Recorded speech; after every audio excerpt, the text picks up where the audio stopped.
Really what I wanted to do was talk a little bit about time in different ways that humanists might think about time.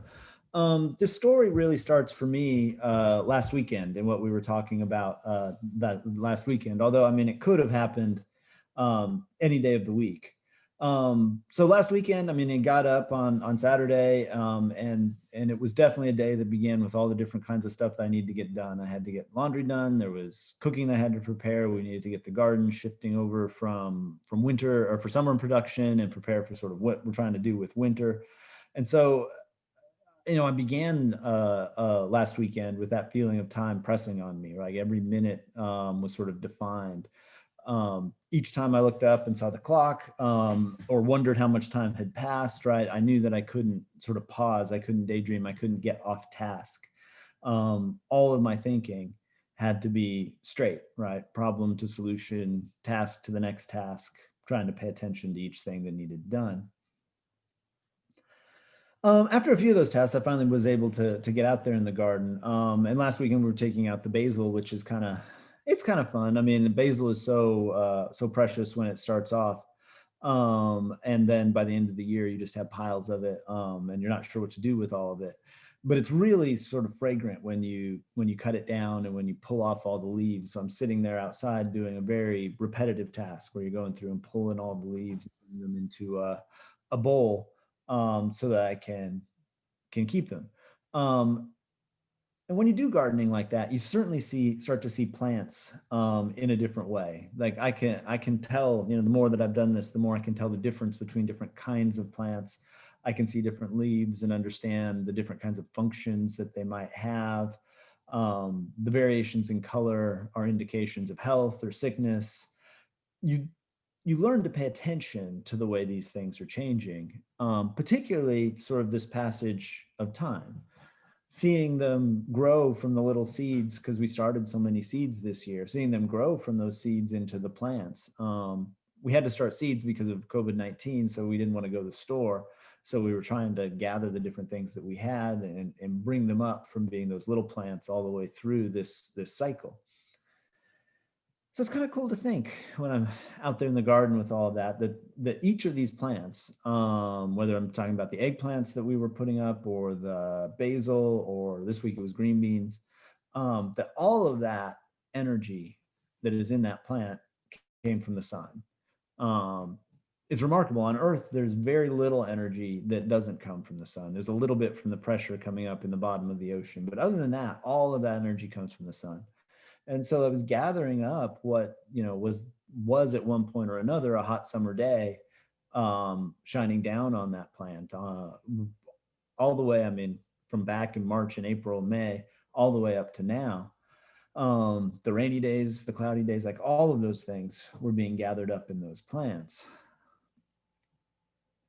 And then I thought about the genes that made up these plants, right? I've got, sweet Genovese basil. This is a particular kind of basil. It's a long way from the wild plant that it started out as. Wild tomatoes are only about the size of your pinky fingernail, right? If you think that way, they've grown gigantic in comparison to what they were. Wild pears are incredibly small as well. You got giant seeds in there and just a little bit of fruit around the outside, and so on. Like we've got all of that kind of thing. This genetic code has been passed down and cultivated, if not directly manipulated, at least cultivated one way or another for centuries by different people to get this particular flavor, right, that I was seeing, this particular smell that was right there. So I was really thinking about the sort of human timeline. So that's where I want to share this, right, to grab just a little piece of this. So I wanted to look into that and think a bit about the human timeline. So here's one sort of example that talks about the history of life on Earth. Life on Earth is about 4.2 billion years old, which is a number that is hard for me to process. To think what 4.2 like billion of each of these little cycles, right, of the seasons and all of that has been. For human beings, there were initially about 15 to 20 species, or for hominids, there were about 15 to 20 species initially. that finally narrowed down to the Homo sapiens that we are. About 2 million years ago is when the first humans started migrating out of Africa. So we think we got about 2 million years of humans spreading beyond the first continent where they appeared. For most of that time, we don't have very much in terms of evidence for what human beings were like. That is, they didn't leave much material culture behind. They didn't leave many things that we could look at, that we could gauge. There's a few little things, shells with a piercing in them so that you could tell that somebody had made a necklace out of it. That clearly has no functional purpose, right? That has to be symbolic. But you don't get a lot until about 50,000 years ago. That's when they described the Great Leap Forward, right? About 50,000 years ago, we start getting piles of material culture, of stuff that shows what human beings are around. Let's see if I can switch images here.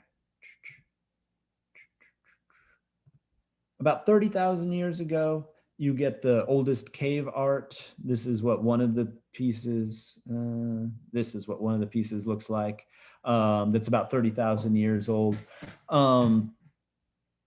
So that's when we start seeing human beings creating art. About 30,000 years ago is also the time we get the first human beings into the Americas. So I'm trying to grasp what that sense of time means. It's neat to me to compare that with this picture. This ibex. Oops, still showing me the wrong thing. Where is it? There it is. This picture of an ibex that's in a different cave, the Neo cave. This one is about 12,000 years ago. So what's interesting to me, I mean, why this sort of stood out when I saw these two examples that were given, is that there is more time between those two examples of art, the 30,000 years ago and the 12,000 years ago, than there is between us and this picture that we're looking at now, the 12,000 years ago. That is, there were more generations of human beings, not necessarily more human beings, there's a lot right now, but more generations of human beings, one after another, lifespan after lifespan, between those two paintings than there are between us and this painting here. So that, to me, puts us in a kind of context. That helps me think about sort of how we fit in. The earliest writing that we know about is about 5,000 years ago. And then, of course, landmarks in terms of the way we measure time, Jesus is about 2,000 years ago. And then we get up to thinking about now. So that all started for me from thinking about the plants, right? About 12,000 years of us, or 12,000 years of us cultivating these plants, one way or another, generated what I was looking at. So that, for me, on that Saturday when I was feeling rushed, really helped me start to think, about my different attitudes that we might have towards time. A lot of times when I'm feeling rushed, it feels a lot like sort of Groundhog Day. It's the same grind over and over again, right? You got to do the same thing, repeating over and over and over. You got to pull those leaves off that plant one after another. Or I was doing green beans yesterday, right? You got to cut off the tops and the bottoms and cut them into pieces. And then there's, a whole bucket full that you've got to work through. Very repetitive tasks, very grinding, right? It feels like they're not going anywhere. A lot of times we get encouraged to deal with that by focusing on the present moment, right? To just be fully in that present moment, because the Groundhog Day experience is crushing when you look at it over and over again. But if you can just focus on the experience of that moment, then maybe it's not as crushing. Maybe it's easier to handle.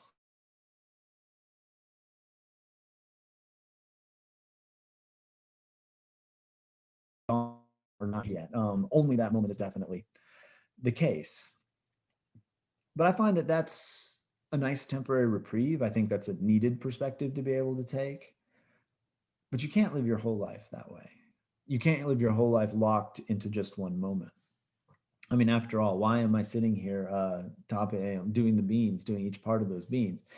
It's not just to be there in that moment. That's not the point of that activity. I'm trying to put them up. I'm trying to save them. I'm trying to have them for a later point. I need to be factoring these things in to my thinking. I need to look at myself in a bigger way.